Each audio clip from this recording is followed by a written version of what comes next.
और उस पर अमल करना शुरू कर दोगे तो आपका जीवन अगर नहीं बदलना शुरू हो जाए तो मुझे दोष देना आप, फिर मैं आपका दोषी हूं। लेकिन आप जब करना नहीं चाहते हो, आके मुझे कहते हो कि जी दया करना, अरे तुम किसी के पास भी जाके करना, दया तो परमात्मा ने बहुत की है। आप सभी को राधा स्वामी। अगर आप भी चाहते हो आपका जीवन सफल हो जाए और आपका जीवन बदल जाए, आपके जीवन में किसी प्रकार का कोई दुख कोई कष्ट ना हो, तो आप ये सत्संग अवश्य सुनिए।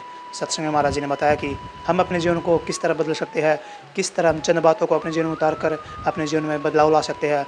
तो चलिए इसी बीच हम सत्संग को शुरू करते हैं और सत्संग की एक एक बातों को बड़ा ही ध्यान से सुनकर आप पुण्य के भागीदार अवश्य बनिए।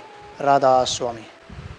आप लोग सत्संग में आते हो, सत्संग में आके जो वचन सुने जाते हैं उन वचनों को वचन ना मान के, कोई कहानी कथा ना मान के, गुरु के वचन को मंत्र मान के अगर दिल में रखोगे और उस पर अमल करना शुरू कर दोगे तो आपका जीवन अगर नहीं बदलना शुरू हो जाए तो मुझे दोष देना आप, फिर मैं आपका दोषी हूं। लेकिन आप जब करना नहीं चाहते हो, आके मुझे कहते हो कि जी दया करना, अरे तुम किसी के पास भी जाके करना, दया तो परमात्मा ने बहुत की है। उन्होंने दया करने में कसर नहीं छोड़ी। लेकिन इंसान एहसान फरोमोश है। कितना सुंदर शरीर दिया, कितनी सुंदर आंखें दी, कान दी, बुद्धि दी, टांगे दी चलने के लिए, काम करने के लिए हाथ दिए। ऐसा शरीर किसी को भी नहीं है, ऐसा शरीर किसी को नहीं मिला, इतना ज्ञान किसी को नहीं मिला, इतनी बुद्धि किसी को नहीं मिली। और ये फिर भी ये इंसान उल्टे कुकर्म करना सीखा इससे। फिर कोई छोटी सी भी कोई बात होती है, करता खुद है, उसके कर्म का कर्म फल और परिणाम है, उसका दोष परमात्मा को देते हुए फिर देर नहीं करता है। इसलिए मैंने कहा कि इंसान एहसान फरोमोश है। अरे उस परमात्मा का भी ये शुक्रगुजार नहीं तो गुरु का कहां से शुक्रगुजार होगा। इस शुक्रगुजारिता का जब तुम्हारे मन के अंदर ये विचार पैदा हो जाएगा, जरा कभी समय निकाल कर अपने बारे में सोचा करो कि प्रभु ने कितनी हम पर कृपा की है, कैसे कैसे उपहार हमें बख्शे हैं और फिर भी हम उससे किए क्या जा रहे हैं। अरे एक है कि जिससे हम अच्छा काम कर सकते हैं, और वो अच्छा काम क्या है, इससे बढ़ के कोई अच्छा काम नहीं है। नाम की कमाई जीव जो करता है उससे बढ़ के कोई अच्छा काम नहीं है। वो किसी को दूसरे की चीज नहीं, अपने निमित्त काम है। संसार के दूसरे काम करते चलो, जिम्मेवारियां हैं हमारी, संतान के प्रति जिम्मेवारी है, भाई बंद के प्रति जिम्मेवारी है, माँ बाप के प्रति है, मित्रों के प्रति है। उन जिम्मेवारियों को निभाते रहो, उनमें कोई दखल नहीं है। लेकिन सच्चाई और ईमानदारी से अपने मन को पाक साफ करके अगर उसमें एक कड़ी और जोड़ो आप कि गुरु ने बताए मार्ग पर भी नाम की अगर कमाई करते चलोगे तो सोने पे सुहागा हो जाएगा। आपका सामाजिक जीवन भी अच्छा होगा, पारिवारिक जीवन भी अच्छा होगा, मन में शांति रहेगी और जब दुनिया को छोड़ के जाओगे सुखाले जाओगे। एक कोई फकीर था, उस फकीर ने बड़े जोर शोर से प्रचार कर दिया, लोगों के सामने कह दिया कि मेरे पास जो भी आएगा और मेरे से दीक्षा ले लेगा उसको मैं सबरकपुरी में लेके चला जाऊंगा। तो बहुत से लोग ये बात सुन के और उस महात्मा के पास जाने लगे। एक जो नाम का अभ्यासी महात्मा था वो भी रास्ते में बैठा हुआ था, उनसे पूछने लगा, भाई ये इतने लोग किस लिए कहाँ जा रहे हैं?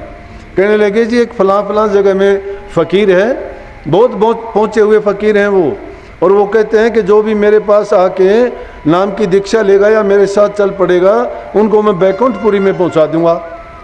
तो वो जब चलते हुए जा रहे थे और पीछे पीछे काफिला उनका आया तो क्या देखते हैं कि उस जो रास्ते में महात्मा बैठा हुआ था उसने चद्दर ओढ़ के और दूसरी तरफ उस रास्ते से मुंह फेर लिया। जब मुंह दूसरी तरफ कर लिया तो लोग जाते हुए देखते हैं कि इतना बड़ा काफिला है, लोगों में इस चीज़ का बड़ा ज़ोर शोर से प्रचार है कि जो भी इनके साथ चलेगा दर्शन कर लेगा वो सबरकपुरी पहुंच जाएगा। लेकिन ये भी क्या इंसान है कि जिस ये जानते हुए भी देख के भी ऐसा कौन इंसान है कि इसने अपने मुंह को भी ढांप लिया है कपड़े से और मुंह को घुमा भी दूसरी तरफ लिया है।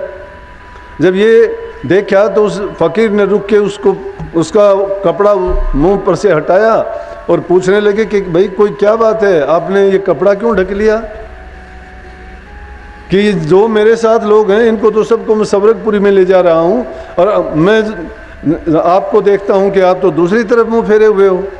कहने लगा कि मैं स्वर्गपुरी का यात्री नहीं हूँ, मुझे नहीं चाहिए स्वर्गपुरी, मुझे वो मंजिल चाहिए जहाँ जाने के बाद ये जीव वापस संसार में नहीं आता।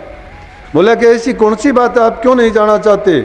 स्वर्ग के लिए तो बड़े बड़े देवता, बहुत से ऋषि मुनि तप करते हैं, हठ करते हैं, योग करते हैं, कितनी दूसरी क्रियाएं करते हैं, सर्दी गर्मी बरसात में वो कष्ट भोग के भी उसके लिए अपने आप को कितना शिथिल करते हैं, चीज़ों का त्याग करते हैं। और आप होके आपको सहज में जो मैं वहाँ ले जाना चाहता हूँ अपनी शक्ति से, और फिर आप नहीं जाना चाहते। कहने लगे कि वहाँ जाने के बाद में क्या फ़ायदा मिलेगा स्वर्ग में? स्वर्ग में आपको पता है कि आप क्या सोचते हो कि जिस स्वर्ग में जाने से वहाँ सब के सब लोग बराबर हैं? कहने लगे बराबर तो नहीं है। बोला वहाँ, बोला कि जिसने बहुत उत्तम कर्म किए हैं उनको ऊंचे दर्जे मिलते हैं, मध्यम किए उसको मध्यम जगह मिलती है, और जिन्होंने कम किए उनको नीचे के दर्जे मिलते हैं। बोला कि दर्जे हैं उसमें। जब स्वर्ग में भी अलग अलग 3 ये दर्जे बता दिए, एक नीचा है, दूसरा मध्यम है, तीसरा सबसे ऊंचा है, तो सबसे नीचे वाला सबसे ऊंचे दर्जे की चाह रखता होगा वहाँ भी? बोले हाँ, वो तो होता है देख के कि कोई आदमी अपने से ऊपर वाले को देखता है तो वो भी वैसा बनना चाहता है। बोला कि जब वहाँ भी ये चीज़ होगी तो वहाँ सुख कैसे हुआ? फिर तो सुख नहीं है। आदमी को कौन चीज़ विचलित करती है? सुख की तमन्ना, उसकी चाहना, उसकी कामनाएं उसको घुमाए फिरती हैं, यहाँ से वहाँ, इधर से उधर, अच्छी से बुरे, बुरे से अच्छे की तरफ। इसलिए बोला कि ऐसी जगह हम नहीं जाना चाहते, हम उस जगह जाना चाहते हैं जहाँ पर जाने के बाद में सब बराबर हैं, सब समान हैं, किसी की कोई चाहना नहीं रह जाती। इसीलिए संतों ने, राधा स्वामी दयाल ने वाणी में फरमाया कि मुक्ति की नहीं चाह मन में भक्ति प्यारी लाग, कि वो मुक्ति की चाहना भी नहीं रखते हम तो उस चीज़ को भक्ति प्यारी लगती है कि जिसको प्राप्त करने के लिए जिसमें मन हमारा मगन हो जाता है, उसी में हमें जो शांति मिल जाती है, और वो शांति मिलती है दर्शन में, और वो दर्शन गुरु में अपने प्रीतम के रूप में, परमात्मा के रूप में, उस सार वस्तु के रूप में देखते हैं कि जिसने संसार में आके हमारे बुरे कर्मों को छुटा के अच्छे रास्ते पे लगा दिया, उससे बड़ा और काम कौन कर सकता है दुनिया में? और सारे के सारे जितने भी नातेदार हैं, रिश्तेदार हैं, संबंधी हैं, अपने स्वार्थ के लिए हैं, अपने सुख के लिए हैं। दूसरे पे दुख पड़ता है या कोई उनको परेशानी आती है, मुंह फेर लेते हैं, देर नहीं करते हैं। खुद की संतान भी उसको पास रखने से इनकार कर देती है, दुख सुख में वो भी उसको छोड़ के चल देते हैं। इसलिए ऐसी जगह में रह के जिसका दुख का साथी कौन है? सतगुरु साथी है। बुरे कर्म में भी जो हमें साथ दे के कहता है, वो उन बुरे कर्मों को भी हमारे सुख के लिए खुद लेने के लिए तैयार हो जाता है। जो इस लोक का नहीं परलोक तक का हमारा जन्म संवार देता है, और बार बार इस संसार से आने से जो पीछा छुटा देता है, हमें वो वस्तु चाहिए। और वो वस्तु किसमें? वो निज नाम में है। निज नाम इंसान के सभी भ्रमों को निकाल के, अज्ञान को मिटा के उस सच्चाई के रास्ते पे चलाती है, जिसकी कमाई करने से ये जीव संसार में रहते हुए तो सुख भोगता है, जिसको चाहना नहीं है किसी चीज़ की, चाह गई चिंता मिटी मनवा बेपरवाह, जिनको कछु न चाहिए वो सहन के शाह। जिसको किसी चीज़ की ज़रूरत नहीं वो शहंशाह है, ना जिसको कपड़े की ज़रूरत है, ना जिसको अच्छे खाने पीने की ज़रूरत है।